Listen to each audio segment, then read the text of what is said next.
Impassive. Believing that your senses are more elaborated due to the previous exercises, we will return to the energetic exercises, where we will use our Iki for our protection and for our material goods, but for that we must clean our energy channels, called chakras. Working with energy fields. We are used to thinking of the world as composed of both energy and matter. This is a valid and true point of view and is useful for carrying out certain types of science. Another valid way of looking at the world is that everything in it is a form of energy. There are differences in the types of energy. Each individual energy interacts in different ways with its neighbors. Magical practitioners who do rituals learn how to feel, how to observe, and how to work with these energies. We will start with our own energy field. We have been practicing aura movement and observing our own and other people's auras. The aura of untrained people has a tendency to infiltrate the energies of places and hover over them. Magical practitioners learn how to tighten the skin, the edge of the aura, so that we consciously choose when to exchange energy, allowing some of it to interact with us while excluding those that are harmful to our physical and emotional health. Hardening the aura generates what some magical disciplines call a shield. A shield is an energetic wall that we can choose to place inside a location and remove at any time. Exercise 58. The shield. Do this exercise in a place where you will not be disturbed. First, center yourself. Visualize and notice how your aura is now. Then visualize and feel your aura forming an oval, about 30 centimeters away from your skin. Visualize and feel a layer of white light coating the outside of the shield, starting above your head and moving down around the surface of the shield until it reaches the space between your feet. Do this self-affirmation. My aura is as impermeable as I want it to be. Or, I lift my shield anytime I want to. Breathe deeply, let the air out and relax your aura, allowing it to return to its original color/location. Keep practicing this exercise until you can position your shield in the right place anytime you want. Experiment with different colors. Try turning the shield red, blue, green, or light yellow. Do you experience different temperatures, textures, or hardness when varying colors? We can use the shield to protect ourselves when we are in the presence of someone whose energy we want to avoid. For example, if someone is yelling at us or venting anger in our direction, we can protect ourselves and stay away from the energy of anger. This can also help us to prevent ourselves from getting angry. Exercise 59. Using your energy for protection. When you need to, circle or visualize one and say in an empowered voice. Qui lingua malum virus in spinam animae in corde, non in mea me medis interposuerim circulus tutelae. Feel a bubble of energy inflate from your point one and fill your entire circle. The stronger it is said, the more energy will be generated. Translation. Whoever has thorn in his tongue, evil in his soul and poison in his heart, will not enter my circle of protection. We have been exercising practices that work the whole body, the spine, and also the channels that flow to the arms and legs. When we generate an energy field and channel energy to charge an object, we will direct energy along the central column. It is important for energy to flow freely through it. Chakra means wheel, and that's exactly what they are. Wheels are circulating spheres of energy. They act as organs of the energy body, focusing and directing specific types of energy. Their proper functioning is what regulates our health, our state of mind, and even our aging. The older we get, the slower they spin. Remember, they are spinning, circulating energy between you and the world. We find balance when all chakras rotate equally. Like gears, all parts must work perfectly and all vortices must rotate at the same speed. Anyone spinning at a different pace gets in the way of others, causing overload. Different traditions recognize different chakras, although there are a lot of commonalities between them. You may find that you recognize energy centers in locations other than those listed here. However, you will certainly find that you have at least the following chakras. Root chakra, Muladhara, Also known as the base chakra, or first chakra, it is housed in the spine, above the reproductive organs, sometimes represented outside the spine, between the heels or in the perineum, between the sexual organ and the anus.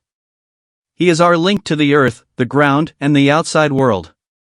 It relates to the legs and the baser instincts. When in balance, it provides physical well-being and vitality. It increases the survival instinct and, in men, balances sexuality. When out of balance, this chakra causes anger, irritation, panic, fear of living, discouragement, constipation and sexual impotence. Its color is red and governs the organs, spine, reproductive system, lower limbs and kidneys. It irrigates the sexual organs and assimilates energy from the soil.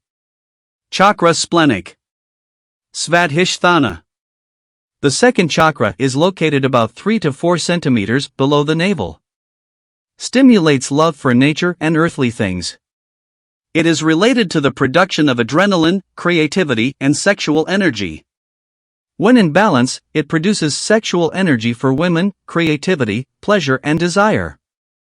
It is also related to mediumship. When in imbalance, it causes sexual problems, urinary system, uterus, and spine problems. Symptoms of imbalance in this chakra are exaggerated possessiveness and jealousy. Its color is orange and it governs the organs, spleen, sexual organs or reproductive system. Solar plexus chakra. Manipura. The third chakra is located about 2 inches above the navel. Intimately linked to the person's ego, it is linked to emotional energy. When in balance, it gives determination, willpower and personal power. This chakra governs the perception of energy in the world around us. When out of balance, the most common symptoms are eating disorders, stomach upset, lack of will, arrogance, irritation, fear and hatred. Its color is yellow and governs the organs, stomach, liver, nervous system, gallbladder and digestive system. Heart chakra. Anahata. The fourth chakra is located in the middle of the chest. That's where you feel your heart has been broken, when you go through a heartbreak. It is linked to the thymus and is the chakra of unconditional love. It is where we capture and alter our emotions. Health and vitality have a lot to do with the condition of this chakra. When in balance, it provides team spirit, group conscience, the ability to forgive, tolerance, compassion, peace and, most rare of all, unconditional love. When out of balance, the most common symptoms are anger, irritation, chest pain, heart problems, depression and distress. Its color is green and pink and it governs the organs, thymus, blood, heart, lungs and circulatory system. Throat chakra. Vishuddha. The fifth chakra is centered roughly in the hollow of the throat and is visualized as turquoise blue. It's about communicability, how we share and receive insights, and how powerful we feel. Brow chakra. Ajna. The sixth chakra is located on the forehead, more precisely between the eyebrows, known as the third eye, and is normally visualized as indigo blue. It has to do with psychic vision, with insights, with dreams, with intuition, and with faculties that are beyond consciousness. Occasionally, before doing a divination session, the brow chakra is touched with an aiding oil or herb and it is said that I can see clearly. Crown chakra. Sahasrara. The seventh chakra, normally visualized as white violet, is located slightly above your head. This chakra gives and takes energy, and collects and directs energies that we can call spiritual. In those people who have excess kundalini energy, a sexual energy located in the root chakra. The crown chakra is very hot, and the top of the head can actually soften. The brow chakra roughly corresponds with the sense of sight, the laryngeal chakra is correlated with the faculty of sound, and the solar plexus can be understood as responsible for sensations or feelings.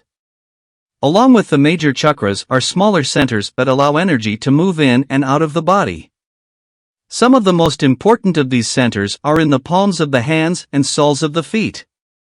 We are going to work with the centers of the palms when we are going to work with the energy of objects.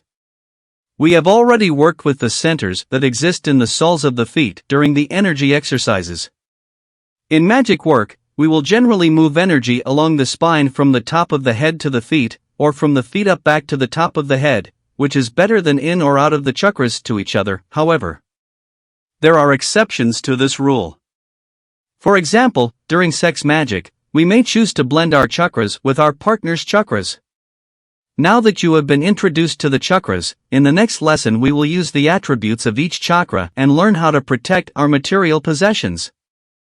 Have you ever thought about living in a community where everyone lives in harmony with their siblings and with nature? News coming soon. Thank you for reaching the end of this video. If you liked it, like, share and, if you can, consider supporting this channel so that our project can reach more people. Support links in the description. Impasse veni, impasse vado.